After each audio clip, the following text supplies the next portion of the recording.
episode 4. We got my boy Anthony Camejo. What's up, guys? How are you doing? I've known Ant probably I'm 8th grade.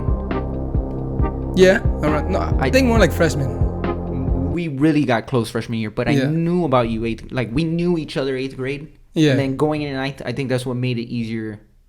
Like, because we're in high school, and it just made it easier to, make that Ronald went to transition. middle school with me. I know Ronald. Right. Like, I know this face. Yeah. And it was just, But we yeah, had man. lunch together, too, remember?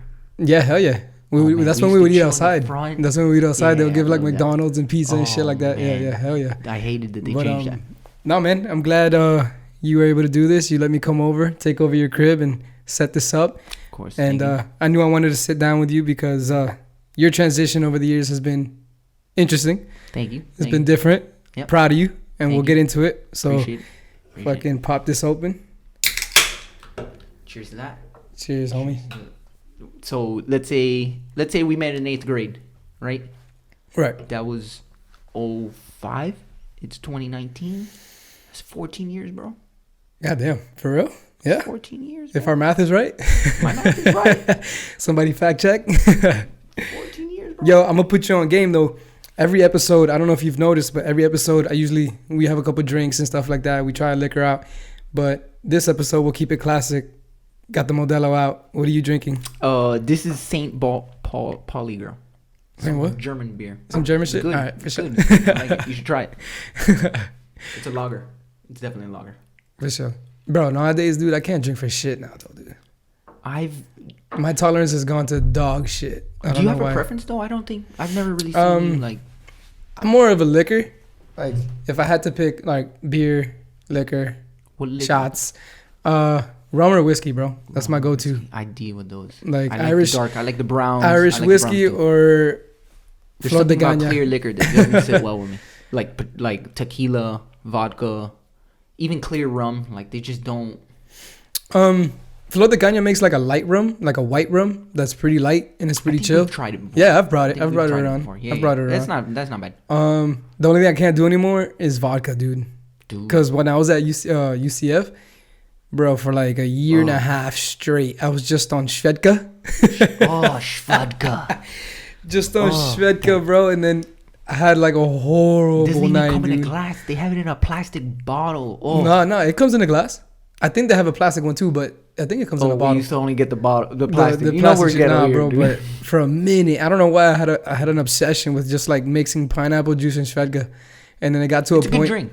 No, it's a great drink. But I'm sure you got. But if you have enough of it, you were like, you have enough of it. You throw up enough of it. You don't want to drink that shit ever again. Everybody has like one night where like you took it too far with one alcohol, and that alcohol will always remember. Like a lot of people, it's tequila. Tequila and me just. I can do tequila, but in moderation. You got we'll take a shot here and there, but like my go-to Patron or some shit, never. Hell no. No, never. Even though, fuck, man, I won't be able to remember the name of it now, but I've had some good tequilas where I'm like, damn, I could sip on this. Like, I mean, never really known anybody to sip on tequila, but I don't. If I'm not taking it a shot, I'm not drinking it, man. Dude, I remember one year we went camping, me and like a group of friends or whatever, and some dude brought a tequila from Mexico that has a worm at the bottom. I've seen. And it was like a goal to try to get the worm, even though it's kind of gross. But it was pretty interesting. We were pretty faded. It was a good time though.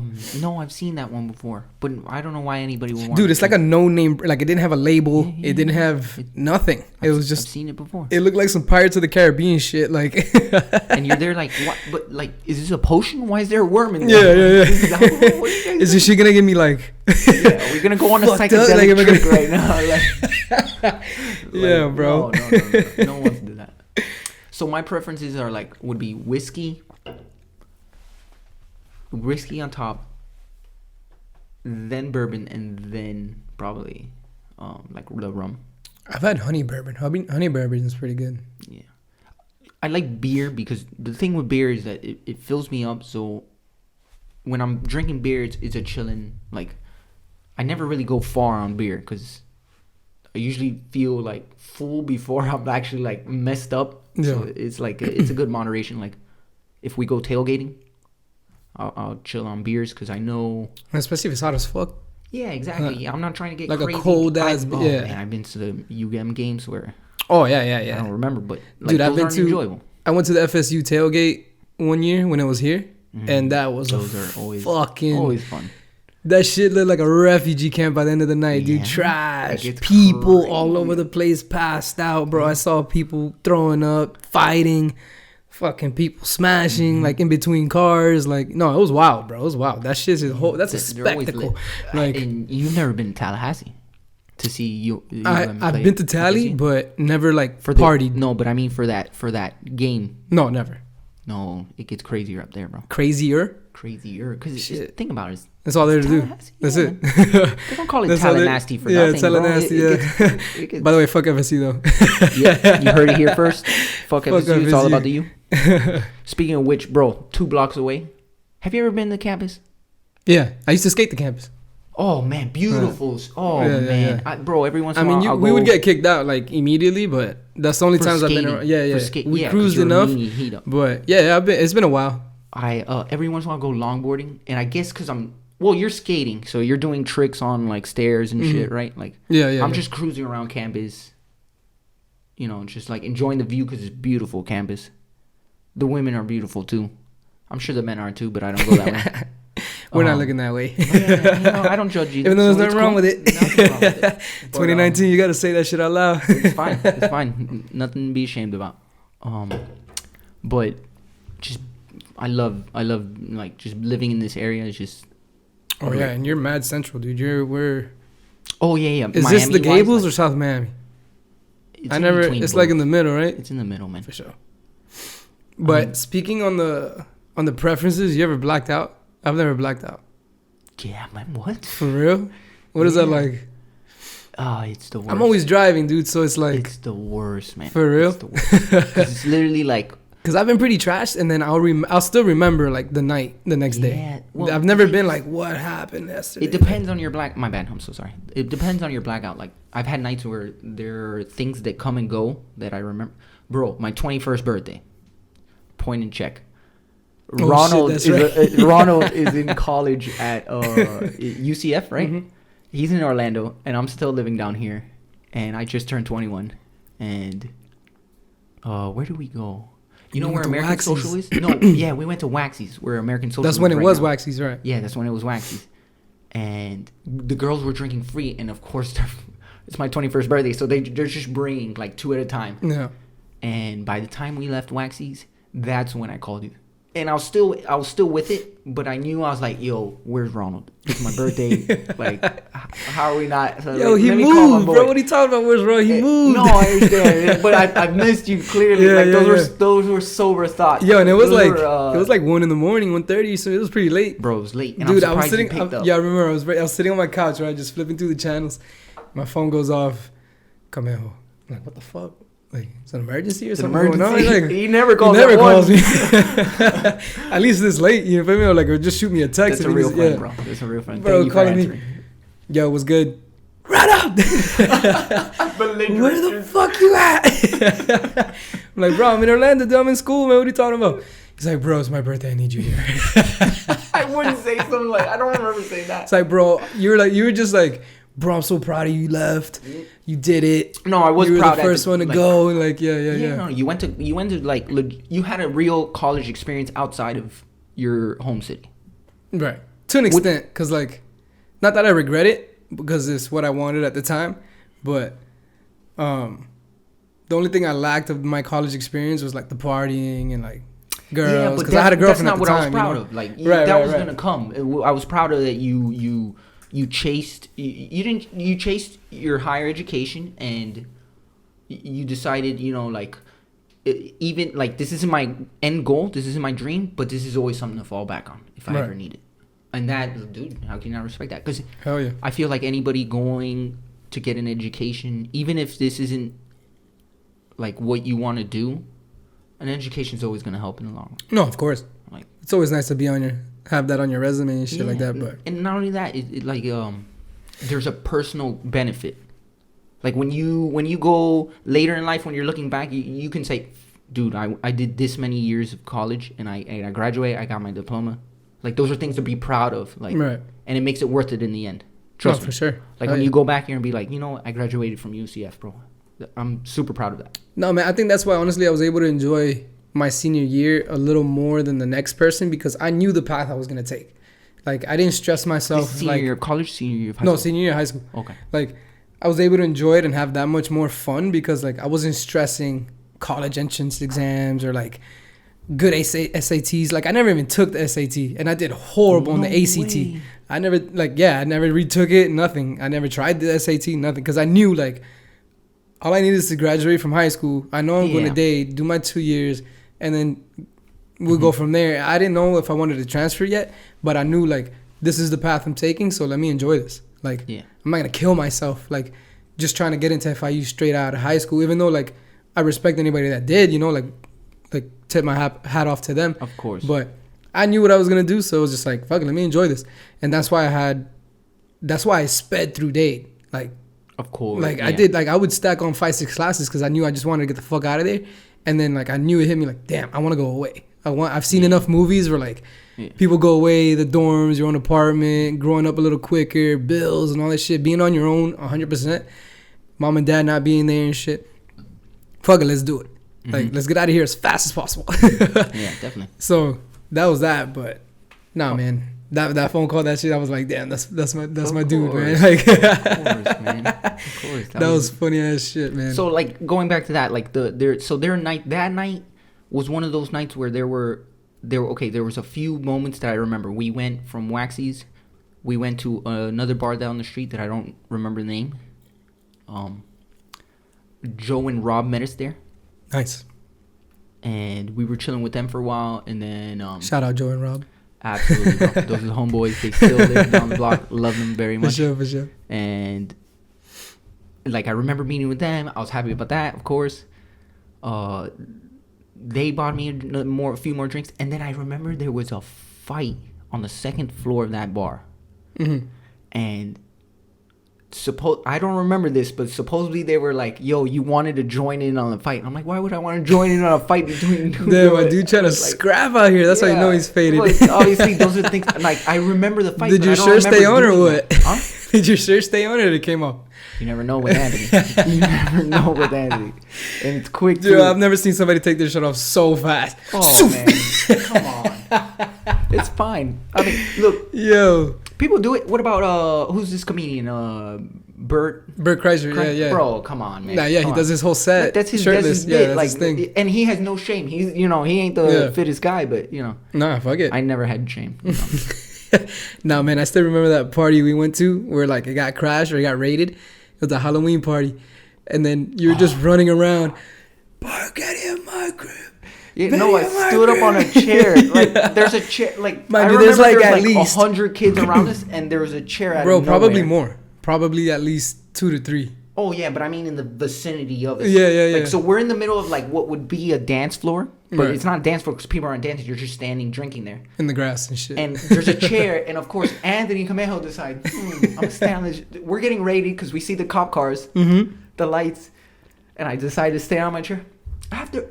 Oh, but you remember what triggered it. It was the thing before, but we're not going to talk about that on the podcast. So I was already angry. I was angry drinking, but, like, obviously the night turned around because we went to the party and everything. So I was just having a good time. I was like, yo, after party at my crib. The boy Ronald looked out. Because if I would have had 100 to 200 people at my house, I would have been dead. Nah, we would have gone through the floor, He grabbed me by my bro. shirt and he's like, chill. Yeah. Not that I'm trying to be a party What's up? pooper because I'm always down. You know, Aunt Gettys are famous. Aunt Gettys are famous back in the day. Dude. But that would have been excessive. No, that would have been like a Project X. Like, you wouldn't have been able to. Yeah. You wouldn't have been able to enjoy collapse, it. Nah, God knows. You would have got here and been like, yo, there's mad people here. I'm like, there were a lot of people here that night. There were a lot of people. But it was controllable. Yeah, that's it was the thing. controllable. And that's the thing. That's why I'm super happy that you were there. Yeah. You Nah, because that shit would have been a fucking shit show. Oh my god, I can't even imagine. But that was one of the most memorable ones. Oh, shout out to Carlos Mirabal. That was his birthday. Yeah. He turned, I think, 19 or 20 that year. God damn. Crazy. Yeah. Long time ago. Damn, know, time's I know. flying by, dude. What the fuck? You're growing up, bro. God damn, man. Pushing 28 now. So, you're 28 and you've never blacked out. Never. So what? I've been faded, bro. I've been like Knockout. I've had like where like So you knock out, right? Like you. I'm like, just will so go to exhausted. sleep. Like I'm exhausted. Like my Go to body just sleep. shuts down. Yeah, yeah, yeah. That's But never knocking like out. where like yo, I get to this point in the night and I don't remember the rest. Well, that's why I don't like blacking out. Is because when See, this is the difference. Is that when you black out, I'm a throw upper. I mean that depends. I'm the guy that always, if I'm that faded, I'm gonna yak. There are times Like- where I've been sober and I throw up, and then there have been times where I'm like blackout drunk and I don't throw up. Like it depends on what, and especially on what you're drinking, the mixture, what you've eaten. Like it depends on all that. So the difference between blacking out and knocking out, obviously, knocking out is you're gonna just fall asleep there, which is the best thing that could possibly happen. Because how embarrassing! Like I've had times where I knock out, but I'm not ashamed because like all you do is fall asleep. Right. Blacking out, now you're not consciously there. You're just like You're on autopilot. zombie. Just Yeah. And a lot of people, when you see them belligerent out in the street, they're blacked out. like right. I mean, like when you see them like that, when they're like they're bumping into people, they don't know where they're at. Like It's like, dude. they're not consciously there. Yeah. And Nah, I that's don't think I've ever. Ronald the scariest thing ever because there, like I said, there are nights where like most of the time you wake up in the morning in your bed and you're or wherever and you're like it takes at least a few minutes to be like, okay, we went out last night. Oh Yeah. shit. We got drunk. What like then now you have to like start piecing it together like Yeah, retracing what your the hell steps. happened? Like that yeah. night. Where's the my night wallet? of my Where's my 21st? wallet? The night of my well, that's the first thing I do. For Do real. I have my wallet? Do I have my keys? Do I have my phone? And then you check your bank account because God knows, like anything could have happened. God knows like, what you spent yeah. or if you lost it or some shit. Yeah. So after that, next thing, like the night of my 21st, I called Rob and Joe first thing. Yo, what happened last night?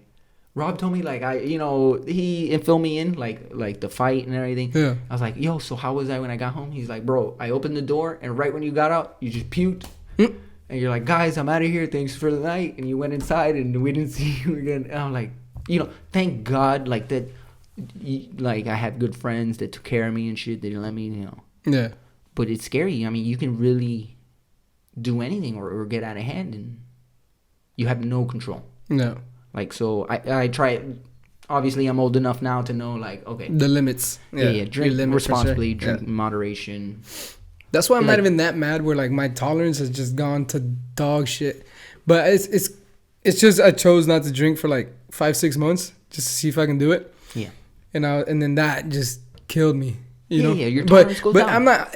I mean, you save money, and like again, like I told you, dude, I'm always driving. So it's just like one of those things. Like I don't want to be driving faded because I'm not gonna lie, bro. Like we've all done it at one point or another where we were driving when we weren't supposed to, and dude, I've had some close calls, and not even that I was gonna like fucking crash or anything, but like if I would have been pulled over, I would have been fucked, 100%. Oh, yeah. 100%. Where like I've like felt myself like. Yeah. Like, Or shit, or I'm like you drifting. fall, Oh, like you you hit the close little, your eyes. Yeah. You put your head back and shit. Like, yeah. I haven't done that in years, but when I was younger, I used to push it. And then just one day I was like, yo, it's not worth it. Yeah. And now that I'm more financially stable, like Uber's out there, Lyft's out there, No, like, for there sure, are yeah. ways around it. It's avoidable. It's definitely avoidable. Like- Or like we have designated drivers. Like Yeah.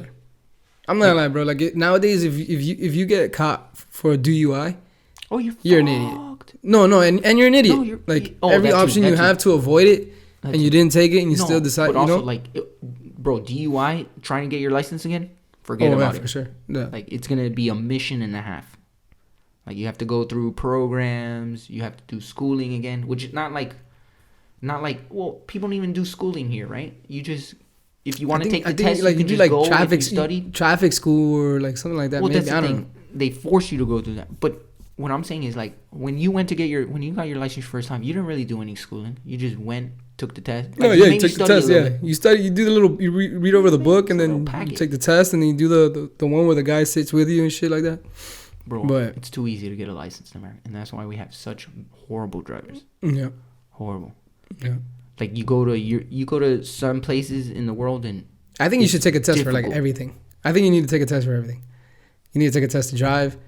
You need to take a test for your motorcycle license. I think you should take a test to own a gun. I think you should take a test I can Yeah. agree with that. for sure. You know, that you might be onto something right there. Cause it's mad easy to get a gun. And All you need to do is Florida. Bro. all you need to know do how is easy it pass the background check. That's it. And I have like a record, I think, if that. But no, I'm pretty sure you can't have a record. But yeah, you pass the background check and that's it. You can get a gun.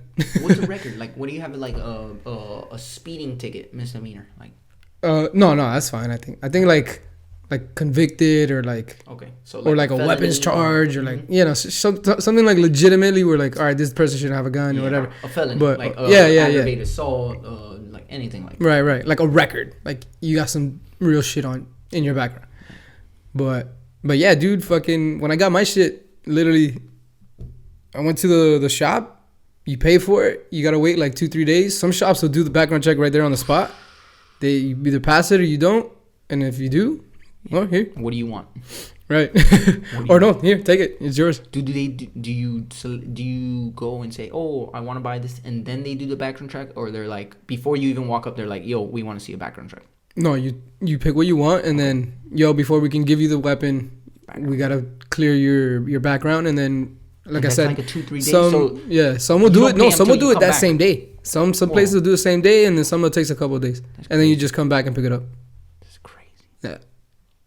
Yep. So like so the license is literally just to carry it. The concealed. It's concealed. Yeah, it's concealed. So weapons. I can still have it in the trunk. Yeah. Just gotta be like 3 steps or something like that to get to it. Right. I can't remember if it's like 3 steps or something, or if it can't. I don't think it can be to load it. I think you can have like the right. clip, It can't. like I don't think it can be. It can be loaded. It can't be loaded. Right. So that's part of one of the steps. Like as long as the clip is like boom, like in the glove or in the middle console. Or something. Yeah, you load it. Boom. Okay. Yeah. Something like that. But still, that's not. But yeah, but still, it's mad easy to get one. Like absolutely. It's crazy. All right. So you might see a little pause in the podcast because I had to get up to make sure the camera's recording. I'm still trying to figure that out. Anthony really needed a beer. And had to re-up on the fluids. Get serious, man. Yo, so I want to hear about, because I never really, like, I knew you went to school for it, but I never really knew how you ended up where you're at now. So, like, take me back to Man, where... it started when we were just talking, fucking high school. For real? You're there like, oh, I knew what I wanted to do. Anthony Camejo didn't know what he wanted to do. I didn't even know how I sat through the SAT. I love how you just talk to yourself in the third person. Oh, man. I don't mean to do that, dude. You didn't know what to do? Anthony Camejo didn't know what he wanted to do. I didn't know what to do, dude. Look, so check me out. Like, I went to, my counselor had somehow gotten me, she was always like, yo, which thank God, I don't even remember her name, bro, but, like, shout out to those people who work in like the guidance counselor. Yeah, guidance counselor, or anybody who really genuinely cares about the children that they work with, because like and their future. Yeah, in their future, because shit, I didn't even give a fuck, and this lady cared more about it than I did. So she was like, yo, what do you want to do? What colleges you want to go to? Ma'am, I don't know. I'm getting 16, 17. I don't know what I want to do. All right, that's fine. But you're at the level that you need to at least go for the SAT, so your options are open. Cool. Bro, I scored pretty well on the SATs. I don't even remember my scores, but I did like a little bit above average, so that I graduated, with you. Everything was fine. I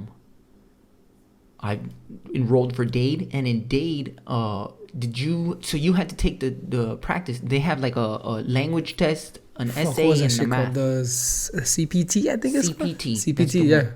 I think we all tried to do it together at one point. I think I remember going with Herb and Pierce at least, and we all did it at the same time. Not me, buddy, because it turns out that because I had such a high SAT score, mine got. You didn't need to take it, yeah. Like what? But look, remember I never took the SAT, and I think on the ACT I got like a 21 or something. Which is why I'm saying so.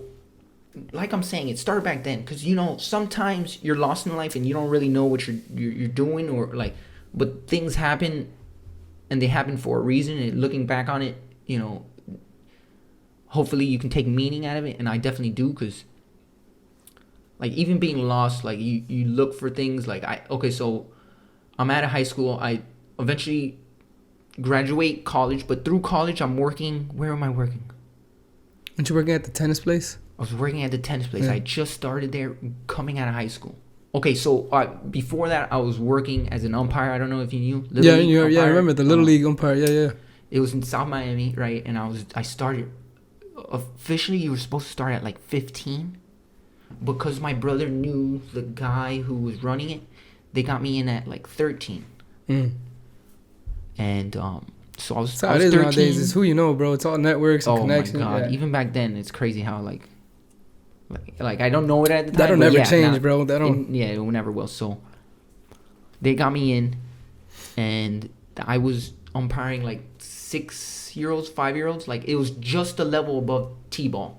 So it was like baseball, but it's like, horrible baseball. It's Right. like more for the parents and stuff. But it was chilling because I had an income, and at 13, when you have an income, like it was awesome because I didn't have to ask my parents for money to like go to the movies or hang out with everybody. But it also taught me the responsibility of making money and using money.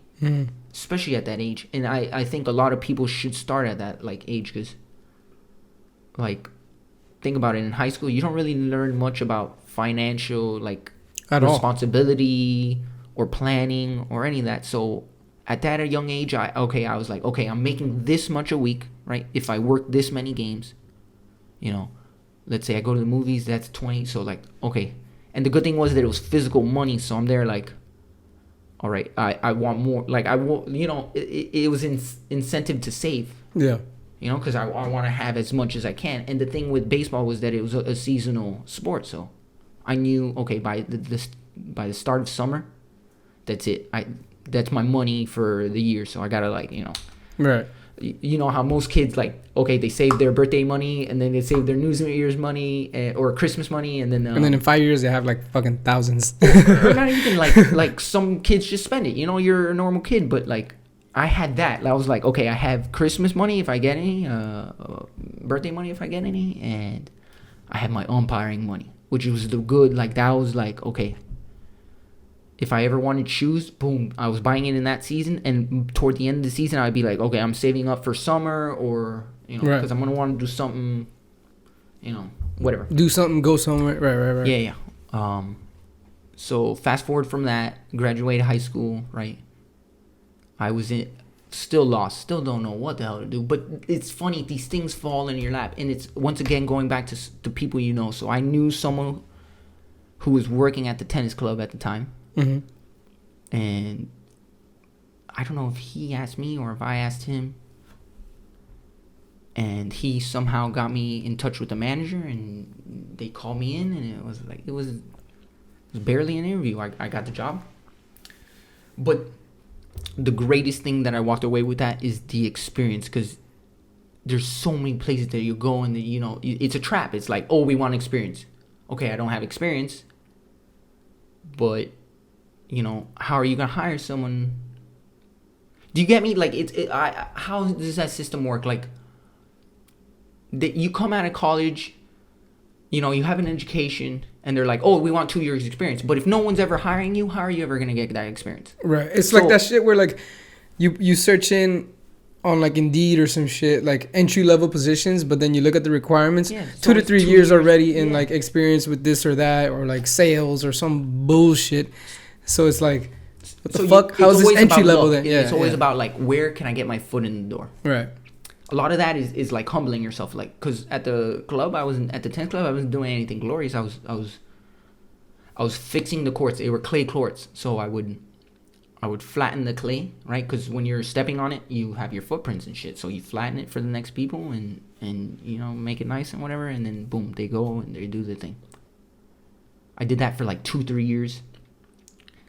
And bro, I realized I was like, oh, I can't do this like not for the rest of my life, but for me, like I don't want to be here. And my brother had already by then he had already graduated as a nurse. He was working at the hospital, but before that he was in transportation. That's how he originally got into the hospital. And transportation is those are just the people who will take you from like your room to like an exam, like an X-ray exam or CT exam or possibly surgery, wherever you need to go, because obviously we can't have patients walking through the hospital. Everybody's gonna be lost, and it's gonna just be chaotic. So he got in through there, and then his own journey, he became a nurse and everything. And bro, there was something about being like, as a younger brother when I was growing up. It's funny looking back now because I wanted to be so much like him. Mm-hmm. And then as I got older and I started realizing who I am, slowly but surely I wanted to be the opposite of what he was. So like when he got into healthcare, I was like, he's in healthcare, I don't want anything to do with healthcare. Which is stupid. Like, why deny yourself of an opportunity that you might not even know you like or not? Right. So eventually my mother, obviously, thank God for her, you know, I love her so much. She convinced me. She's like, oh, why don't you just try out for a hospital? You know, you could get paid more. You'll have benefits. You know, like there's so much. Like it's just a little more legitimate of a job, right? And she was just saying like, try it. You know, what the hell do you have to lose? So I applied at Baptist once again. One of my brother's friends worked at HR in Baptist. Perfect. So yeah, that's the other thing. It's like, so I had talked to him, and he happened to be the one hiring for transportation at Baptist Hospital. So my name was already like on the top of the stack of the pile, resumes. Right. Yeah. So it was just like boom. The HR one was quick. I had like 4 interviews at Baptist for transportation. One was with HR. Right? That was the first day. Okay, yeah, I had 2 days of interviews. The first day I did the HR one, right? I had one with the supervisor of the department, and then I had a peer interview with 2 people who worked in the department at the time, like senior, like, you know, more experienced people. And then I waited 2 hours. I waited 2 hours to see the head of the department. So not the supervisor, but her boss, like the one that actually runs the department. Wait 2 hours, and then they told me, hey, look, he's not going to be able to see you. Can you come in tomorrow? You know, guys, suck in that pride, man. I said, absolutely. You want me to come tomorrow? I'm coming in tomorrow. What time do you want me? So I came in the next day. You got to play the game, bro. You got to play the game, man. Because I feel like a lot of people come into it, like they have their egos or nah, man, you gotta humble yourself, and then when you have the years under you, then you can, you know, right, be a little bit more cocky. I wouldn't want anybody to be cocky, but you know, at least you can be confident in who, you know. Dude, you'd be surprised, bro. When I was doing security at Gulliver, I'd see some of the people that would come for job interviews that my boss would interview. Bro, a couple of dudes came in tank tops, like fitteds on, like baggy jeans, like. Crazy. And you would think, I guess they think because it's just for security, like how strict can this be? But like, no, dude, it's like a private school. It's a pretty expensive one. Like, you got to dress the part. You got to look the part. You got to at least pretend you care. You know, like, I mean, even if you rip it off the minute you walk out of the campus. Absolutely. But how are you going to show up to a job interview in a tank top? That's your first in a wife impression. beater? That's like, your first impression. And it's huge. Like, people don't want to say it, but it's huge. Mind you, I checked in the dude. Like, I checked in that guy because I was in the booth at the time. And then he's like, oh, I'm here to see so-and-so. And I'm like, And I'm like, oh, okay. Did you know he had interviews or no? No, I didn't know. I didn't know.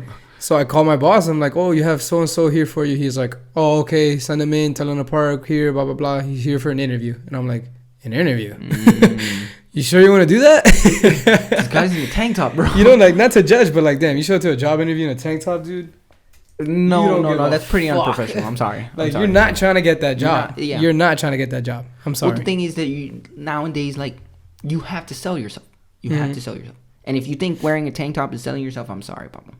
No, it's not gonna work. And I was just gonna say, like, piggybacking off what you were saying, like, you had, like, mind you had that friend that was in HR. At the end of the day, you're the one interviewing though. Mm-hmm. So you had 4 interviews. So. Yeah. He literally only gave me the opportunity. The rest was on me. Exactly. The rest was up to my resume. Yeah. Which, going back to the tennis place, the umpiring place, I was underage, unfortunately to say. So, like, it wasn't really official. Mm-hmm. So I put it on the resume, but later on, I eventually take it off. But at the time when applying, I was like, well, you know, I'm gonna try to sell myself, so I'm gonna put this on. Yeah, no, of course, you put what you got. But the fact that I had the tennis place on, and I was there for 5 years. That they, you know, that's experience, that's work experience. They were like, okay, this kid's been working somewhere, so you know, at least he has work experience. Yeah. So like I said, the things like I'm lost still. Like I didn't know we haven't even gotten to my studying or what I became. So you're like you put your foot in the door at this point right now. You're like creeping which into is funny because now that you're saying about the tank top, looking back, HR. I was always wondering, why did we ever interview with HR? Because HR didn't really give me like crazy questions, but I think it was to see like, because imagine the amount of paperwork that they get resumes wise. Like they probably get hundreds of resumes, but then before they actually send them to the department, they'll look like this guy came in fucking tank up. Okay, we'll call you tomorrow. Let you know if the department wants. That day I guess when she saw, I came suited up, hair done. My resume, I had like 10 copies of my resume. Who wants it? Who wants it? Does the president of the company want it? I'll give it to him too. I do not care. So, who handles mail here? Yeah. So fast forward, second day, I met with the manager of the department. He liked me. They called me the next day to start. What a blessing, bro. What a blessing. So now I'm in Baptist. What a transition, because there's something about working in the healthcare industry, especially in a hospital, in a big hospital like that really opens your eyes. And I loved it, but I also hated the job at the same time. Mm-hmm. Now, what I loved about the job, let's looking at it, was first off, the healthcare industry. We're helping people. Like, we're helping sick people, so like there's some gratification out of that, right? There's nothing wrong with having a craft or doing what you do, but to be able to help someone, like there's just a special feeling about it. Yeah, it adds to it. Yeah. It adds to it. Yeah, absolutely. So that's on top of the cake right there. And then, one of the first things that I realized upon coming into the hospital was, like, I went into an emergency once where like they called it a code. Like when someone's crashing, there something's happening. Code, yeah, exactly. So, and I was sitting in the room, and it wasn't one of the serious codes, but it was still a code. It could have gotten worse, and it could have led to possible fatal results. And I'm sitting in the room. I'm in transportation, and all we did in transportation was we take up the crash carts, and a crash cart is like literally, it's a rollable. It's pretty much a rollable toolbox, and in this toolbox you have any medication, any equipment, for emergency situations, for these types of situations. Because, I mean, if you think about it, a lot of the drugs, like, they go through checkpoints. Like, the doctor has to call the pharmacist has to check up, the pharmacist, calls the nurse, hey, is this the right patient, blah, blah, blah. There's a lot of, but in that situation, we don't have time for that shit. So everything's there. The doctors call it how they are. I need this, I need that. So that's all we're doing. We're bringing that. We have a defibrillator if they need it. And then if the patient needs to go to ICU or to go get a exam, boom, we're ready. But while that's going down, you have to wait because the nurses, the doctors, everybody's doing their thing, and usually you have like a lot of people in the room. So one of my first codes, I'm there, I'm sitting, I'm waiting, I'm looking, because this is, bro, the hospital piqued the heck out of my interest. Like everything, I was interested in everything, every aspect of it. What do you got there? Yeah. I would be looking at people's careers like, what's this guy doing? Oh, that's what awesome. What is that? Yeah. When the doctor's looking, the doctor will be looking at an X-ray or some shit. I'm like, oh shit, look at that. That's the guy's skull. So that dude's imagine, fucked up. there's like 20 nurses. There's like, okay, I'm exaggerating. There's maybe like 10, maybe 15 nurses in the room, 2 doctors. We have respiratory therapists who are like people who only specialize in your lungs and breathing. Right. And like they're all doing their thing, and I'm sitting there, and I had a realization. I'm like, holy shit, this is awesome. This is one of the first times in my life where I'm working at a place and I'm the dumbest person in the room, Ronald. I am the dumbest person in the room, and I realized it. I'm like, you're not dumb, just inexperienced. No, I'm sorry. Dumb? Yeah, all right. I'm like uneducated. Let's leave it at that. I'm there like, I'm so impressed. I'm there like, what am I doing here?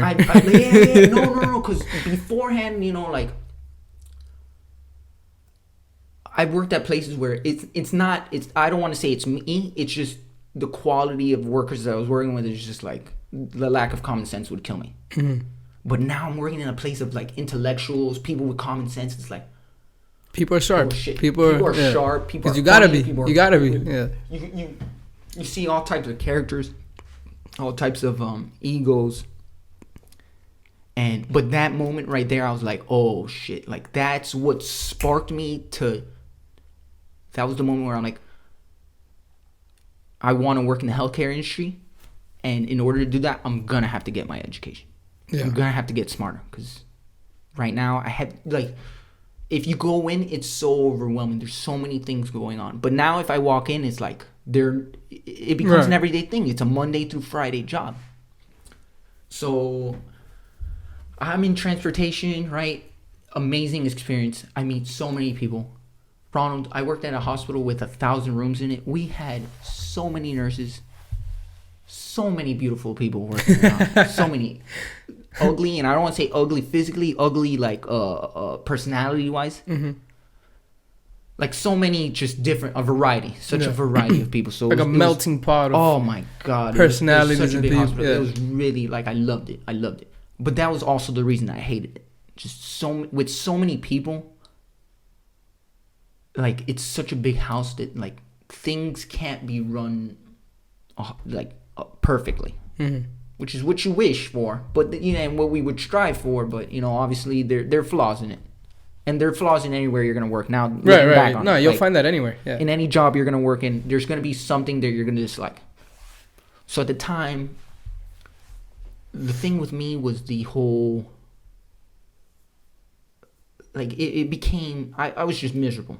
I was miserable. Like I would just go get the patient, drop them off. Like there was nothing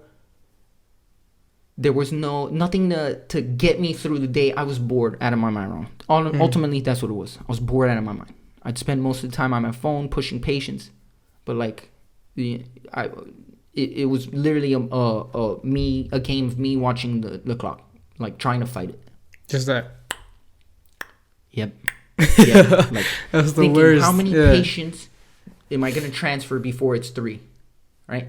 And then later on, I started like getting lazy. I would be like, okay, how least amount of patients can I take before I'm out of here? Which is stupid because I've never been like that. But I really dislike the job.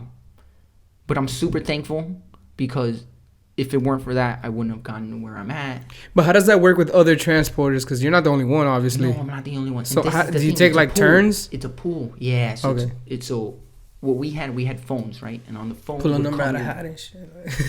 Yeah, man. Like things were, like, and that's the thing is that okay, this was the other thing. Since we're working in a pool, I came in strong. Okay, I'm gonna come in and I'm gonna work hard. I'm gonna do my thing. But then I slowly realized is that because we're a pool, like. If I'm working extra hard, other people can slack off and things are still running smoothly. Right. And eventually I started catching on. I'm like, yo, hold up. People are slacking off and I'm over here busting my butt. And they had quotas for the amount of people that you needed to take and blah, blah, blah. Really? But like that's there crazy. were exceptions. Like people, once again, who do you know? Like there was bias between the supervisors and certain employees, and I saw it, and you might get that everywhere, but what really bothered me was the fact that like I can be working hard, and then other people are in the office laughing, chilling, goofing off, and it's like that on top of all the other things, me being bored, so I was just miserable, and I'm like, okay, it's time for a change. So either I'm going to go get an education or I'm going to move. At the time, the educational part still wasn't a fire. It was still just like a little, like a small flame. Like, okay, I know I need to get my education if I want to stay working at the hospital and make, decent money to, survive and stuff. So, but at the time I was like, okay, I need to get out of this apartment. Because, bro, it was within like 2 months I could already tell this ship is sinking, bro. Mm. We need to, like... I'm trying to jump off this motherfucker. And this is where I met my friend Karina that I told you about. I met her through transportation. I had warned her too. I was like, "Yo, we need to get out of here because this place is it's sinking. Shit is going down, right?" Yeah, and bro, within a year, I saw the whole department Like from the year that I left to when I went back to visit them once, I didn't know anybody. A cleaned house. Yeah, cleaned house. And that's the thing, like, yeah, they can replace them, but still, that's when you know, like, when you see that people aren't staying, something's wrong. Something's wrong about this job. So I stayed there for like 2 years. By then, I was like, okay, I need to do something about this. Like, I need to change. Actually, I was only there for a year and a half. And then I applied. The thing with Baptist is that, like, I was working at Baptist Maine, which is one hospital, but they have multiple hospitals. So anywhere that you want to work in the Baptist system is only considered a transfer. So that's all I was looking for. I was looking for a transfer. Let me get out of this apartment. You know, at the time I was looking for something in that hospital, but I couldn't find anything. So I found something at Doctor's Hospital, which is right next to UM, right here. It's literally like a 2-minute drive. And I applied for the surgery department. They needed a transporter, but they also needed an orderly, which I didn't know at the time. But they sort of like slipped it in. So like, oh, by the way, you'll probably do this. Yeah, too. you'll probably be doing this, and this, and this, and this. Yeah, hold that down. Yeah. That button. So I was working at Baptist for like a year and a half, right? I'm looking for jobs, and I see an opening in Doctor's Hospital, which is also owned by Baptist Corporation. And they needed a transportation in surgery. And this is the thing about Baptist Maine that was at, is that we were taking everybody to like dialysis, x-ray, this, that, but surgery had their own transport. So I never saw anything that was going back there. I had no clue what was going back there. It was like a mystery. And to me, it was almost like that was varsity team and we're only JV. It's like, damn, that's the club I can't get into, bro. This is the popular kid. Like, it's obviously in the back of my mind a fantasy and shit. But so the job was for surgery. I would be transporting patients, but also, like I said, they slipped under that I would be an orderly too. And what orderlies do is they come in after the surgery's done and they'll clean the room. Like because it's serious, people bleed, and get it ready for the next. Yeah. Right. You like, very important job. But you're at the bottom of the totem pole. Let's be real. Like, you're cleaning the rooms. Like, I was the janitor for the rooms, which, like I said, once again, bro, you got to humble yourself. So I was like, fuck it. If this is what I got to do, I'm going to do it. So half the time I was transporting there, I would go get the patient, bring him back. And then whenever a surgery would be done and they leave the room, I would go in, clean it, and then get out. And then if I wasn't doing one of those two things, downtime. Like, there were like maybe things to stock, but other than that, like, if you had downtime, you just stay close and then they'll let you know when they need you. Right. So like, that opened my eyes, bro, because surgery was, once again, like I said, Ronald, I'm fascinated by everything in the hospital, bro. My eyes were like this, just looking through the doors, like just watching the doctors. Yeah, man, imagine you get a front seat, like, to surgery. Like, this was the thing that I had missed in the other hospital, because I would see mostly everything. The thing in transport is that you're all over the hospital, so you get to meet everybody, you get to see what they all do. Right. And I was constantly, very important, I was constantly asking people, yo, what do you do? All right, yeah. Yeah, and you're a pretty social dude, so, like, you're just soaking all that shit up. I'm trying to figure out, like, I'm trying to, like, find your lane. Yeah. Like, oh, that's cool. Like, oh, that's whack. Some people, if they were cool, I asked them how much you get paid, but if not, I would just look it up online. But, okay, what do you do? On a day-to-day basis, like, what do you do? Okay, cool. And how much education did that need? Did you find it hard? Blah, blah, blah. Like, just... And then... picking their brain and shit. Just, picking their brain. So, the thing with nursing that got me that I didn't really want to do was... like, too much face-to-face with the patients. But mostly not the patients. The patients tend to be okay because they're suffering. Family. Patients' family. Family, bro. Families tend to be difficult. And I would have trouble with family just being a transporter. So I couldn't even imagine being a nurse. Now I got to explain to you things that are, like, going wrong. I was like, ain't going to do it. One option was being a respiratory therapist. I mean, I was always, like, I was interested, but whatever. So... like, in the back of my head, these were always options. Okay, what do? You're in anesthesia, blah, blah, blah. So now I'm in surgery. You know, I'm in a surgical department, so and it's a completely different hospital. Mind you, I went from the biggest Baptist facility to the smallest Baptist facility. Mm. So, like the transition when I was there, like, bro, this is cake. They only got they had like 70 rooms. So I went from 1,000 to 70 rooms. Give me a break, bro. This is gonna be cake. It was fun there. I was there for maybe like half a year. No, I was there for like 8 months.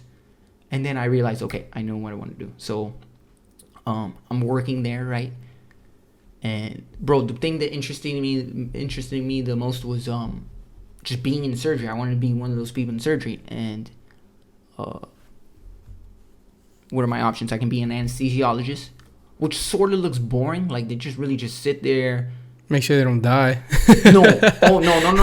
Everything that everybody does in this room everybody's got their lane. Super important. If we don't work together, things can go bad. Mm. So yeah, he's making sure he's actually the one that gets to say if surgery goes or not, or if like what we're doing, or if surgery. Oh yeah, I didn't know that. Yeah, he has the say on top of the doctor. He can say, "Yo, we're not gonna do this case. We're not putting him under." No, because it's his responsibility to keep the patient alive. What's a reason they would say no? Either blood pressure, past history, their general health. The doctors know more than I do, and how they're gonna how the drugs they're gonna administer are gonna affect them. Mm.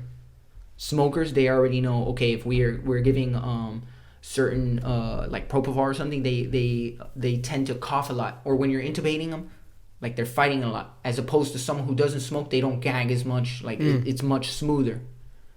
People who take heavy drugs, when we administer and the anesthesia, they tend to not fight the drugs, but the drugs don't hit them as hard. And these are signs that, like, even if they lie to us, and bro, don't ever lie when anesthesia's ever asking you, or doctor ever asking you, oh, do you smoke, or just be honest, because like we're not gonna judge you. Like I have people like come in, oh yeah, I smoke weed, or oh I take an oxy like every day or once a week, or tell us, because like the doctors aren't stupid. They know, and they've told me before, like that. Like I've had patients where they, oh, this lady told me she's not a smoker, but she smokes at least a pack every day. I'm like, how do you know? These are the signs, and they tell me, and I'm like, oh shoot, like that's crazy. Yeah, so like I'm saying, guys, don't lie. They know, like they're not stupid. Right. Like, especially in that setting, dude. We're like, and not only that, when you're waking up at anesthesia, I've had some anesthesia say like, oh, you told me you didn't smoke, but like we sort of can all tell that twitching you were doing. Yeah, or like they like the fluid, like the phlegm that comes out of your body, like it's different That's color. crazy. Like, people know. So anesthesia, very important. But for the most part, Ronald, I'm sorry, most of their day is boring. They're looking at a chart. The most exciting day, if it's a normal day for them, is intubating and extubating the patient. Okay. So they're putting the tube in the chest, which is very important because that's how we control their breathing. Because when we put them under, they go paralysis. Like you're under, you can stop breathing. So that's why we're in control of it. The machine is breathing for you. That's that little thing. Yeah, exactly. That thing is breathing for you. Very important. So all they do is once they extubate once they intubate, they're sitting there for the case and they're watching those monitors. Maybe move a dial, put a little drug in, and then you know what? The rest of the time, I've seen them. Some reading books. No way. Most of them on their phone. During the surgery? Some listening to music. Yeah, bro. And that's when I realized, nope, too boring for me. I already came from a boring job. I'm okay. Right. Next, the surgeon. Too much responsibility, too much schooling, too much to pay for. I'm good. Right. Next. That was quick. It was quick, but like that was the easiest. Like everybody wants to be the boss and shit. That was never me. Look, leading people is hard, and then also like having the responsibility. Like they have, dude. No, yeah, dude. They have a lot of responsibility. And it's a lot of work. So, shout out to them. I'm but no, that's not for me. Thank you. The other one was a nurse, which is still a possibility, which is still cool. I would be a nurse in surgery. I would be a circulating nurse. I'd be down for that. Because the thing that appealed to me about surgery is that we're bringing the patient in, right? They might complain a little bit at first. We put them under. They go to sleep. And then for the rest of the time, I don't have to hear them at all. Right. I'm sorry, Ron. It's so messed up, but that was my favorite The family's part. outside. You don't got to deal with I don't have nobody. to deal with family. Exactly. We're here. We're gonna do our job. We're gonna help you, and then we're gonna hand you back off to the thank God, the nurses on the floor. We love you so much. Yeah, because when it comes to surgery, the one who talks to the family is the nurses and the doctor, or the surgeon. So then, Like, oh, everything was a success. exactly, Like, yeah, right. exactly. Even the nurses might not say like the doctors will come explain the surgery, and the nurses, if anything, are like, just babysitting the family. But sometimes if the patient is like in the hospital, the family will be in the room. They're not even in PACU or pre-op with them. So it's Right. like sometimes even they don't have to deal with them. So those are the three options so far: nurse, doctor, anesthesiologist. Last one that I saw at the time was the surgical tech, which was eventually, obviously, what I became. And I had a boy there, and at first I'm just observing them. What the hell are they doing? They're messing with all the tools, right? They're helping the surgeon. They can be. So when the surgeon is like scalpel, you're the one that hands in the scalpel. Yeah. Fire. I'm the one that So, but then there are also other things they can be doing. They can be actually in the surgery, and that's what I also was appealing to me. They're like, they can be retracting like flesh or something. They can be suctioning. They can. I know. I'm sorry. I know. This isn't for you. No, I'm being a baby. But, Nah, it's actually super fucking cool. But some can suture the wounds. Like it depends on what the doctor wants to let you do. So, like, that was super appealing. I'm like, okay, he's still like, they're still like in the surgery, but they're not totally responsible. I mean, obviously their job is important. They're like things like sterility, making sure everything is like, you have to be very meticulous, very organized. I've seen tables with like 6 trays of tools, and some of these trays have like 40 to 100 instruments in them. well, Yeah, so you want to be as organized as possible. So like very important stuff. But I had a friend, Manny, who was at the time was working as a tech, and I had asked same questions that I asked everybody: how much schooling? I didn't ask him at the time how much he was getting paid, but like what do you do on a daily basis? Do you enjoy your job? Like just picking people's brains, because that's how eventually I found this job, and I love it. I absolutely love it.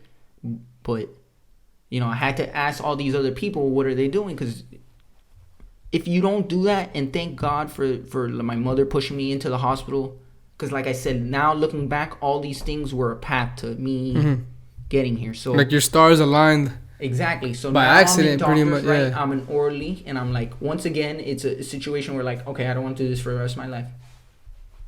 How much schooling do I need? I need 2 years. It's gonna cost me this.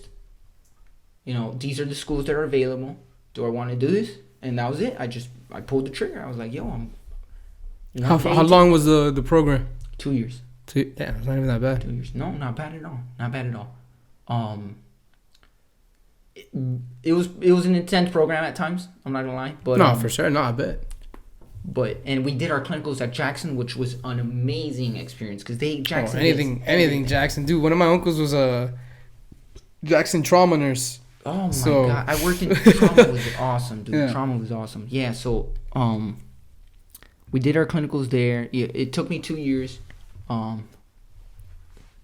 first year I was still working at doctors, and then the second year I was like, yo, classes are getting too intense. I need to job work.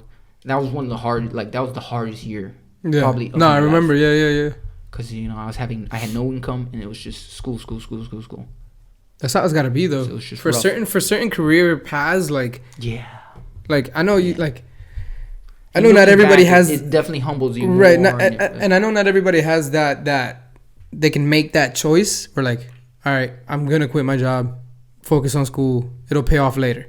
Not everybody has that liberty. But if you have the option, fucking do it, because one, you're already dead from school, and then mind you, if you have a full-time job and shit, like, people do it. Obviously, people get it done. Yeah. But if you have the option to just be able to focus 100% on that, I think it's worth it. Yeah. Well, lucky for me, I had already I was saving money. Like I'm big on like having a little bit of money. You gotta have it for emergencies. So thank God I had some for that.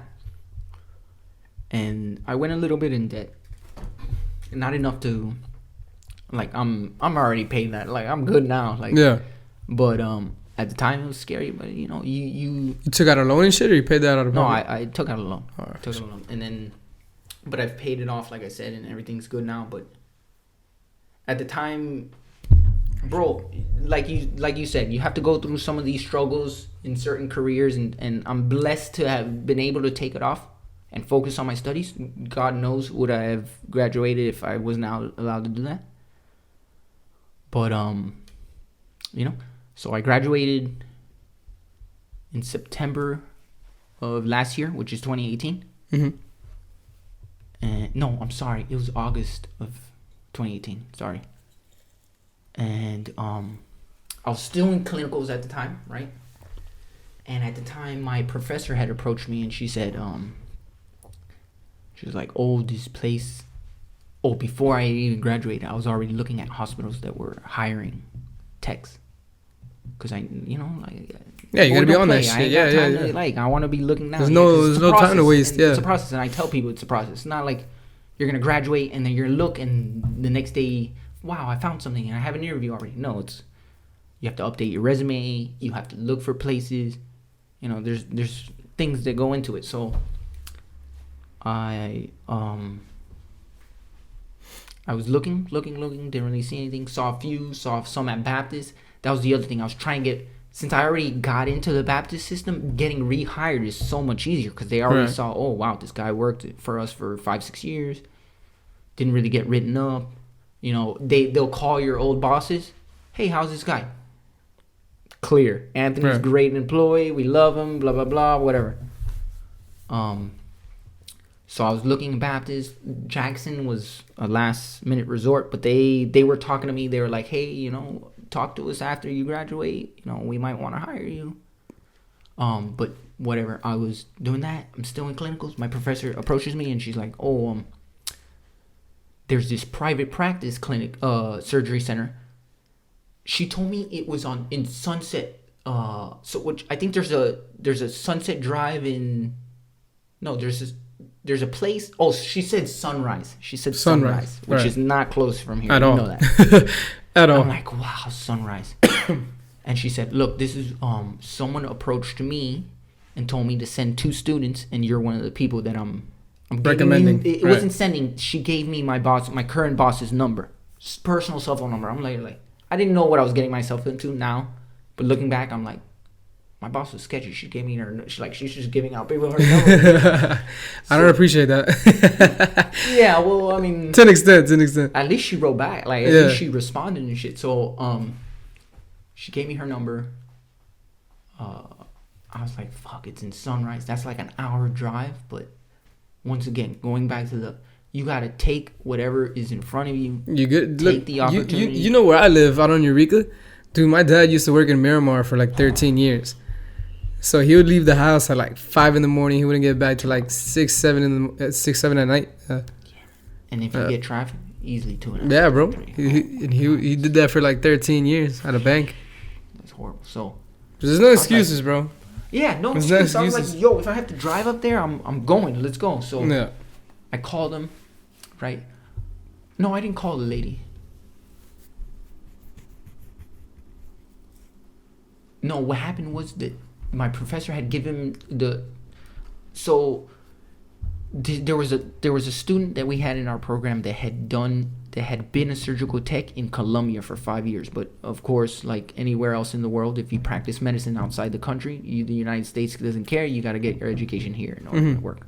So she was in class with us. She was the most experienced. Bro, when she said, when we were introducing ourselves and she said, oh, I've been working for 5 years, I was like, oh, you're going to be my friend. Let's go. Like, I need you on the team. Let's go. Sit right here. Yeah. No, fuck that. I'll go to you. Don't even worry about it. Like, so my professor gave her, because she was the top of the class. Everybody knew it. I don't know. She was super humble, so she wouldn't admit it. But I was like, yo, you've worked this for 5 years. What do you really need to learn? But the thing was that her English wasn't the greatest. So, like, there was a barrier. There was a struggle for her. So it wasn't like she was passing with A's. She still had to study like the rest of us. It's just she was studying for different reasons. It was almost like a refresher, but you Mm-hmm. also have to now know it in Spanish, and it might be something a little bit different. Right. So, they gave her the number first, and I guess they gave me the number second. And before I even called, I approached this girl. Hey, did you call these people? Yeah, I talked to them. They want to interview me in a few days. The lady's super nice. You can text her and whatever. So I was like, oh, okay, I don't know if I'm gonna call her. I think I called her because like text is too non-formal. Mm-hmm. I rather emails, like business wise. I rather email you or call you. No, of course. Yeah, this isn't your homie, dude. This isn't your. Well, This is. she worked like it's a private practice. So if the boss wants to text you, like that's how we communicate now. Now No, I know, like it's different if like you call and then they're like, oh hey, I'm kind of busy. Text me, like that. yeah, that would have been. That's like, different. Yeah. But like right off the jump, hey, this is so and so from this school. I know so and so. She recommended blah blah blah. Give me your number. That's different. Like I feel like that's a little grimier. Yeah. So It's I nothing wrong with called the call. her and I explained, hey, I work at Jackson. Someone referenced me your number. The thing is that I didn't even know who had asked my professor at the time. I was like, who the hell? Like, whatever. Like I cared. My professor is approaching me with a possible job opportunity. Obviously, Right. I'm gonna jump on it. So, went in for the interview. They gave me the interview literally the day after her interview, my classmate. Mm. So she went in. I talked to her. No, yeah. Hers was on a Thursday. Mine was on a Friday. So they had nothing. It's an interview. And I asked her, what did you think? The thing that got her was that she had a family. She had children, and my current job, what we do is things change on the schedule. So the day before and the schedule might change. So they won't send out the schedule to the day before. Mm. You get me? The schedule isn't set till the day before. So you might think, oh, okay, Friday we have a case in the morning at 7. But then come Thursday night, you find out, oh, that case was moved to 9, or now we have 3 cases instead of 1, or. So whatever. They'll send it the night before, and then okay, that's the day. So that was a big problem for her because obviously she doesn't have the flexibility of being like, oh, I can only work these hours or something. Right. So they still offered her. They offered her the job. They gave her an offer letter. They were gonna charge her. No, I'm sorry. They were gonna pay her. This is fast forwarding. They were gonna pay her $1. No, I'm sorry, $2 less than they were gonna pay me. Mm. Right. This is obviously fast forwarding, but So she had already told me off the bat. This is what they offered me. Why were they offering her less? I'm gonna tell you right now. So, I go in for my interview the next day. Everything goes smoothly. I had been through a few interviews. It was easy, cake. Met with the head of the department. Met with the boss. Everything was smooth. They called me like 4 hours later for the offer letter. I was like, oh my God, you guys are quick. They're like, oh, we really liked your... And this was the thing. This is what, the appeal to them. I had already worked in surgery before. Even before I had got my education. Because most of the people they were getting were just education, no experience. Or they were working for so many... Like, they were already experienced, so they were coming with, a hospital attitude. And in this place... it's not a hospital, so you don't have other people to rely on. You have to do what you do and maybe a little bit more. Mm-hmm. So they would get a lot of texts that were like, I'm only here to do my surgery and that's it. And blah, blah, blah. No, you need to be a little flexible. If we need you to move this beer, you need to move this beer, bro. So someone came up with the idea, we should hire students, which is how they got to me. So someone who used to work at Jackson called someone that they knew at Jackson. That lady called my professor. My professor said, hey, here are 2 students that I'll send to you. So I had the interview. It went well. They called me 4 hours later.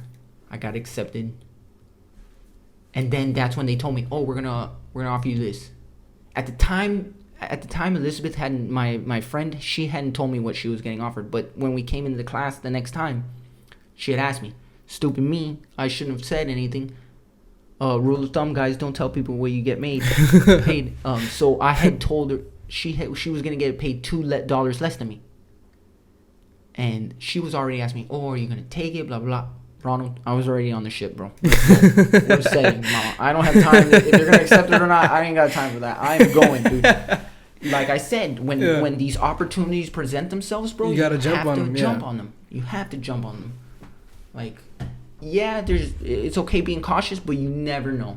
And these people are willing to hire me. Even they hired me before I even graduated. They took a risk. They didn't know if I was gonna graduate or if I was gonna pass my boards. You know. So, I'm in class the following Monday or Tuesday, right? And she had approached me. She's like, "Oh, how did it go? Blah blah blah."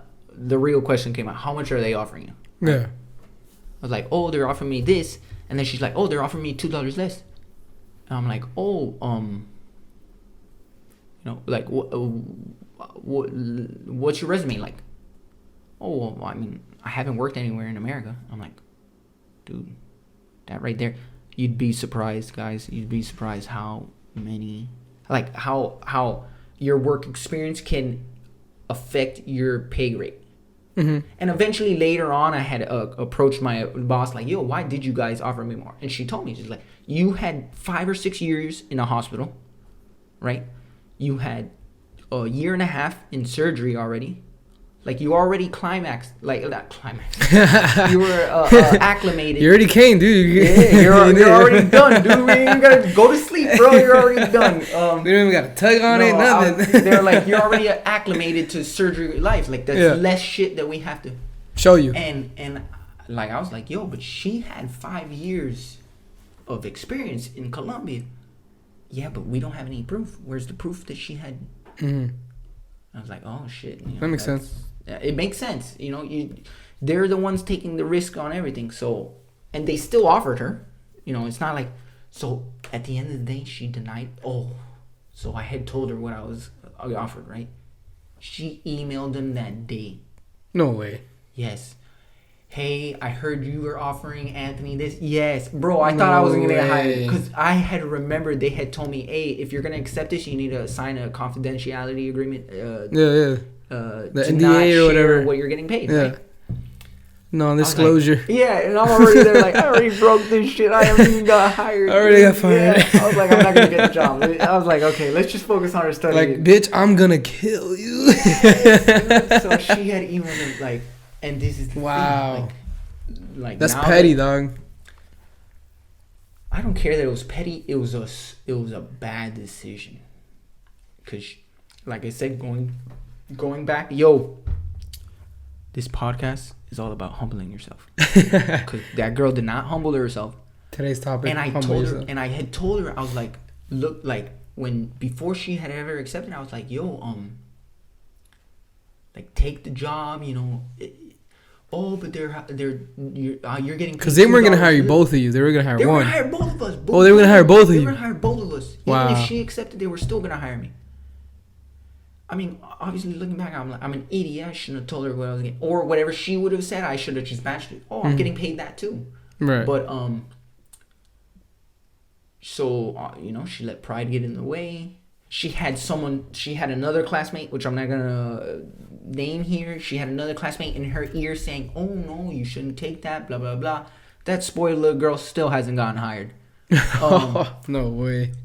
So they had told her, "Oh, email her." Tried it. So she had emailed the lady, "Oh, if you offer me this, what Anthony's getting paid, I'll accept your offer." Baboom. They didn't fucking respond to her. Just zoom. Zoom. And looking back, I went and I asked them, yo, why didn't you ever call that girl? And they're like, yo, that was super arrogant. And at the time I had told her, yo, you shouldn't have done that. You shouldn't have like told them, like, you should just wait in and be like, oh, can I get a little bit more, or not mention anything, or yeah, because it kind of felt like it kind of feels like she gave him an ultimatum. Yes. Like wait a second. What like, we're hiring you. We're hiring you. You're not hiring us. Yeah. What leverage does she really have? She right. like, okay, yeah, you did it in another country, but you don't have proof. You're just getting out of school. You have no work experience in the country. Like, you want more, but there's not really anything to go off of that says that you should be that earning you deserve more. more, right? Yeah. So she since she wrote back, they never replied. She never got another offer letter, so it never happened. I signed my motherfucking name on it. Whatever you want to pay me. That's crazy. So initially they had offered me like whatever as a student, and then when I graduate, I would get more. And so I've been there now for like 7-8 months. Chilling. I love it, bro. Love it. Never been. You're one of the lucky ones, bro. Yeah. One of the lucky ones. Really am. Really. Like I was telling you like, outside before we started, dude. Like the ultimate goal, in no matter what you're doing, what you're studying, whatever the fuck you're doing, to love it. You feel me? To love it, even if you don't make the most money or like a lot of money or like whatever money, like you love what you do. Yeah. You're chilling. And don't get me wrong, like people like that saying is right. If you love what you do, you don't work a day in your life. Working. Yeah. But I'm sorry, guys, it's still a job. No, of course. There will be things no matter where you work or like no how you always think, oh, the grass is greener here, but you sit back and try to like relax and think like, what are the things that I like about this job? What are things that I don't like? So let's look at my aspect. I came from a hospital where I could be working Saturday or Sunday, but now I'm in private practice. We aren't open Saturday, Sunday. If you want to come in for surgery, you can knock on the door all day. We're not going to be there. Right. Like, boom. That's one huge benefit right there. Like, there were rarely days that I would have, like, a Saturday or Sunday off at the hospital. Paid holidays. The hospital only recognizes 3 holidays, right? You get Thanksgiving, Christmas, New Year's. And one of those 3, you have to work. So 2 you'll get off, 1 you have to work. And if you're not working that holiday, it's not paid. They don't believe in paid holiday. Either you're working or not. You ain't gonna get paid for not working. Fuck. I know. So like these are aspects to the hospital that people don't realize. And usually when you're first starting in the hospital, you get the last pick. You know, it's seniority. Right. So they'll go to, Ronald's been working here 9 years. Ronald, what holiday do you want to work? Obviously, you're gonna pick the least, like the wackest one of the 3, right? One, yeah. So, and as far as growth, where can this lead to, or like where can this go, or like? So you my job wise, I can go back and get a higher master's, right? And it would be considered. It's a physician's assistant. But as a surgeon, it's a physician surgical assistant. I forgot the title, but it's there. I could do that, or I can get into nursing. Was always still an option. I wouldn't mind being a circulator, and I'm already like somewhat experienced to it, so it wouldn't be that hard. But where I'm at right now, I'm comfortable. You know, I just started. I'm loving it. Still getting your feet wet. Yeah, man. And it's a blessing to like. There'll be days where I'll be like, man, I'm doing surgery right now. This is amazing. I'm getting paid to do this right now. Like, right. I'm getting paid good to do this. Like, I love it. Like, it's like. Nah, trust me. I've seen the switch. I saw the switch man. flip. It's like, yeah, dude, yeah. Like, the quality of life changes. It's hard work, but. What is it? I'm not looking at the clock ever again, Ronald. I look just to like fuck, it's 5. Damn, I gotta go. Dude, it was 11 today, bro. I was sitting in surgery. I'm like, man, my stomach is bothering me. Was it maybe the coffee I drank earlier? Hey, man, I can't believe it's 11 already. No wonder my stomach. I'm hungry as hell. Like, yeah, dude, you don't notice it. You goes like that, yeah, man. It goes like that, and that's the best part. What's like one of the wildest things you've seen, like off the top of your head, something that immediately pops into your head, like? Clinicals, I did open heart. Oh, shit. I did a few craniotomies. That was fun. Like surgery on the brain. Open heart, man. They fucking cracked the fucking... Ribs open. Oh, yeah. Ugh. No, we don't crack it. First, we take a saw and we... and then we'll crack them open. Like, you see, like, I find, like, the way you're talking, like, I find it very interesting. But to see me placing myself there...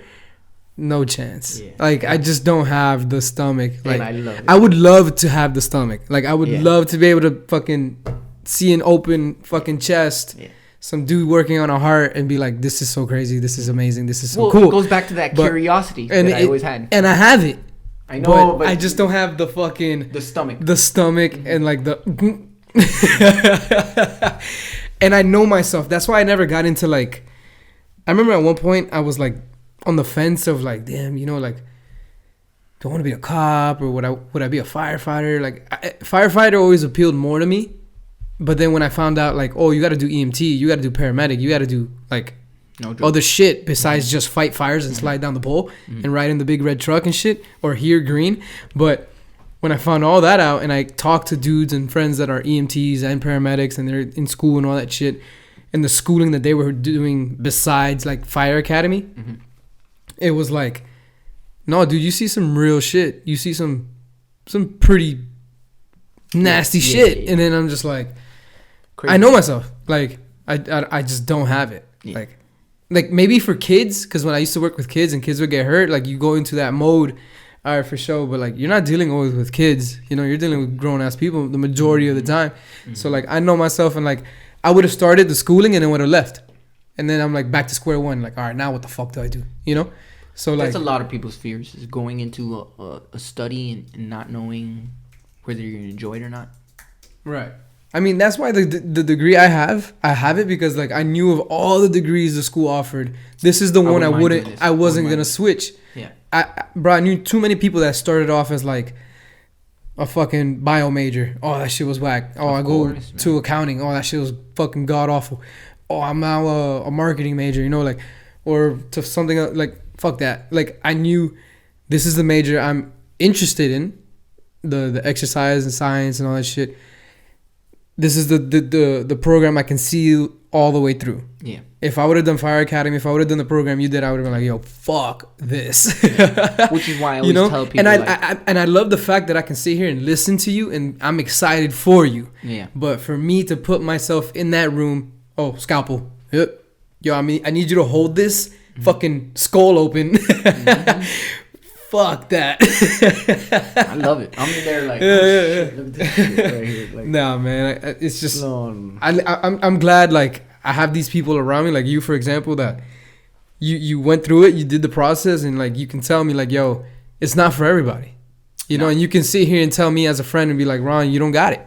Not that you can't do it. You can do it. You can do it. You but don't got it, Ron. You just don't have the stomach, Yeah. which is one of the most important. When I remember, I think I had told you I had applied, or I was going to apply to be a transporter because I was trying to get out of what I was doing, and then at the time you were a transporter, and it didn't. The fact that it didn't even cross my mind that you transported dead bodies. It's a hospital. Oh, People shit. die. Touché. You feel me? You enlightened me with that shit. That's the fact that right. it didn't even cross my mind. Like, what do you mean transfer a dead body to the morgue? Man, The someone's hospital has a gotta move morgue. it. Like, Someone's gotta move it didn't cross my mind. And the fact that it didn't, I was like, nope, not for me. And this is the good You thing know? about approaching people, asking them, Yeah, right. and the importance of broadening your horizons by working in different places. Had I been stuck in that tennis place, had I been in umpiring, who would have known? I probably would have done something else. God forbid, I'd probably still be miserable working and stuff. Yeah. But the fact that I was in a place where it and that's what ultimately my mother's idea was, I think, was that you just need to be somewhere that's going to spark your interest in, like, you know, just working. Like, And not just spark it, peak it. Like, Yeah, man, fucking yeah. that level's fucking. well, I know people in the healthcare industry that aren't really, like, it's just a job to them. That's true. It's Like, a maybe paycheck. they had that It's a passion, nice but they paycheck. lost it. Yeah. And I know too many examples. I know too many people. Obviously, I'm not gonna name names or anything like that, but like, I know too many people where like, they went into nursing because it's a quick I knew program. I was gonna say that. It's a quick, not to shit on nurses or anything. I respect No. I respect the Nurses are job the and all that. backbone- There's the great backbone to there's the healthcare there's people out industry. there that know what the fuck they're doing, that they should be there. But I also know personally and seen it myself, nurses have no business being there. Oh, like, yeah. you went through some rinky dink ass program. Oh my god. You got your little paper. You got some little clinic job because it pays well. It's one of those careers that it pays well right off the bat. Fucking, you could have no experience. You'll get you have good the nurses. schooling. You'll get good nurses coming out of those programs too. No, of course, yeah. You do get those shitty ones that like barely pass, like they fucking. Look, like the other day, dude. Like I went for a physical, and the lady pricked me like 5 times. She's like, I can't find your vein. Fucking arms, bro. She's like, I can't find your vein. Actually, hold up. Hold your thing flat. Look at this, guys. This is the product of working out. He can't even. But I got a few big ones there. Yeah, dude. I don't know. Again, I'm no nurse, but I'm just like, isn't it that one? Or you know, like you know, she like, but like the fact that she had to prick me twice, like 5 times, it's hard. bro. It's not easy. Like I'm not really like a rude, confrontational person when it comes to people's jobs. Yo, do your thing. But I couldn't stay quiet. I was like, can somebody else come and do this? Ron, I would please, because I was like, yo, I'm not gonna let you prick me again. Like the fact that you're pricking me this many times just shows me you shouldn't be pricking people. Yeah. Like, are you still learning? Like, are you an intern? Like, what the fuck are you doing? Do you know? Like, I was so pissed, and the fact that she was trying to like, if she can't find my vein on my tatted arm, go to the other one. Like, oh, she was trying to hit you on the tatted. Yeah, she was trying to do this one. I'm just like, if you can't find this one, just go to this one where there's nothing there. Like 100. I don't know. Whenever you're gonna do blood or a shot again, or like, I mean, I don't mean to pick on nurses because obviously there's any occupation, fucking cops, there's shitty cops, firefighters, shitty firefighters, with anything. I'm just specifically in this field. And like you said, there are people who got into the industry with the idea that it was gonna be this, and it's good money. And it turned out to be this, and they're like, whoa, the reality situation is not what I wanted. Like when I was considering going into the police force and shit, like, I don't have the personality for it. You know, like all the dudes that I know are cops, they're great people, great dudes, but they can turn that on and off like that. On and off. When they gotta be a hard ass, they gotta be a hard ass. Me, I'm very chill, you know, like I know myself, like I don't have the personality for that shit. I know I can do it, you know, like, but I just know myself enough for like, this ain't it, you know. That's a big part too. That's a big part is knowing who you are, because some people don't even know who they are. Like, imagine, like, they're asking you at 18 to decide what you want to do for the rest of your life. Like, bitch, I don't even know who I am. Right, like who I. I don't even remember what I had for breakfast, dude. Right? What the fuck? Like, I still need my mother to tell me to like do my laundry. But yeah, man. But so some people do get into that. You know, they're young. They're like, okay, this is what I want to be. So they go in with that mentality or that image, or a fantasy of what they think the job will be, and then when the reality hits, it's like, fuck. Yeah. And then sometimes, and then the way I came up, and I think most people should come up like that, is like to see first, like, do research on what it is that, like, if you find interest in what someone else is doing, like, oh shit, you know, what do I have to do to become that, or what's it like once you're already there? What exactly do you do? The big thing is, what do you hate most about your job? What do I hate most about my job? Bro, when we're doing like orthopedic cases, like cases with your bones and stuff, we have to wear lead because we're taking x-rays while we're doing surgery. So, bro, that lead, you know, an hour or two, you're good. But after 3-4 hours with that lead on, bro, you're back, bro. No, it's just heavy. Yeah, man. It's that thing that they put on you on the dentist, right? The heavy ass thing. Exactly. Boom. But I'm wearing a whole body one because, you know, I'm trying to protect myself. The other thing, there are some cases I can be standing for 4 or 5 hours, just standing. And the thing is, there's a difference between people are like, oh, I stand all day in my job. No. You might be walking or pacing and shit. I'm standing. Like, I have to stand here. Like, the doctor does too. Like, so, you know, it's part of the, like, no one really complains about it, but it sucks. But they'll be like, "Oh, my lower back." Yeah, that's because we're fucking standing all day, guys. let's confront the monster. In I'd here. be a fucking dick, and under the gown that you guys wear, I'd have a belt. You can wear it. No, you can wear a belt. And that's probably a smart idea. I should probably start doing that. Like, just those workout belts. Posture, just to have posture, and that's ultimately what it is. But sometimes, like, you're holding something, or like you need to like adjust your weight, or your. I mean, there are things that I found ways around it, or you just toughen it out, and eventually you get used to it. Like, there are days where, like, I'll be standing for 8-9 hours, nothing. Some days I'll stand for 4 or 5 hours, and my feet, what the fuck is going on? My feet are killing me. Just depends. Just part of the job, though. Yeah. That's it. Bro, I know how I told you the fucking time flies. We're at an hour and 34. Oh, no, I know. I knew. We could have done 3 hours. No, easy, if you easy. wanted to, bro. But, let's wrap it up, dude. Fuck it. But, I appreciate you letting me in 100%. Because I didn't know the whole timeline. You feel me? Like, I knew you went to school. Obviously, I was there. I'm around and shit. But I didn't know the timeline and how all of that kind of just connected. Yeah, it all like a fucking web. But yeah, dude, I appreciate. Of course. Telling me the Always story. brother, My man. boy Ant, Family Hour, episode 4, Always, brother. coming at you. Episode 4. Star Wars started on 4. The greatest. This is how the podcast is gonna get live. Right? Let's go. That's what I did. That's why I put you on 4 Love on you, purpose, bro. dude. No problem. All right, guys. All right, Have a good dude. night. We're out.